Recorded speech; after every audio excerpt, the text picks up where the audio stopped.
So why $1,000? Like I said, the statistics show that most people can't cover an emergency of $1,000. Most times an emergency is $1,000 or less, and that we can make it through. You want to have that money set aside so that you can make a quick decision. How can you get that money really fast? You can have a garage sale. You can sell things on Facebook Marketplace, Mercari, Plato's Closet, or whatever.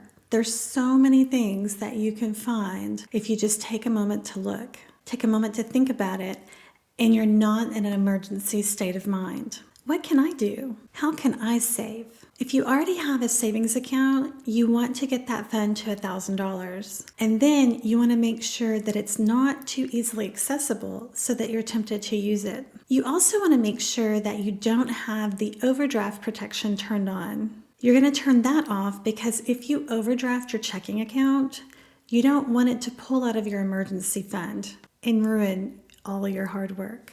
That's my action tip for you today. Find some things that you can sell quickly and get rid of them to get some quick cash.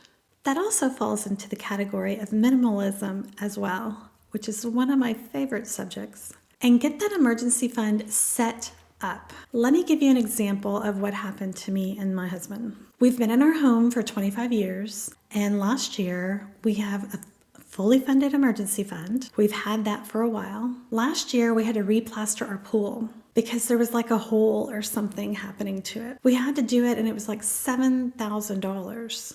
Well, because we had our emergency fund, we were able to do it and it was just an inconvenience. If we didn't have an emergency fund, then our pool would continue leaking and we would have major structural issues and all that. The other thing that happens is that when we use money for an emergency, we have to pay it back.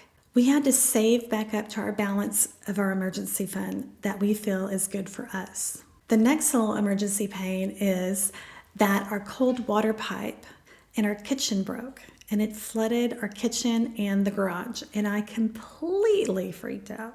Of course, I don't want to spend the money in the emergency fund.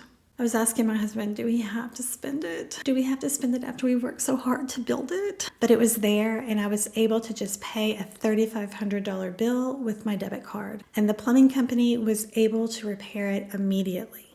That is my desire for you, is to teach you how to get to that point so that you don't have to stress or worry about if an emergency comes.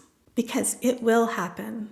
It happens to everyone. If you're ready to start your emergency fund, download my savings tracker bundle and find a fun way to save.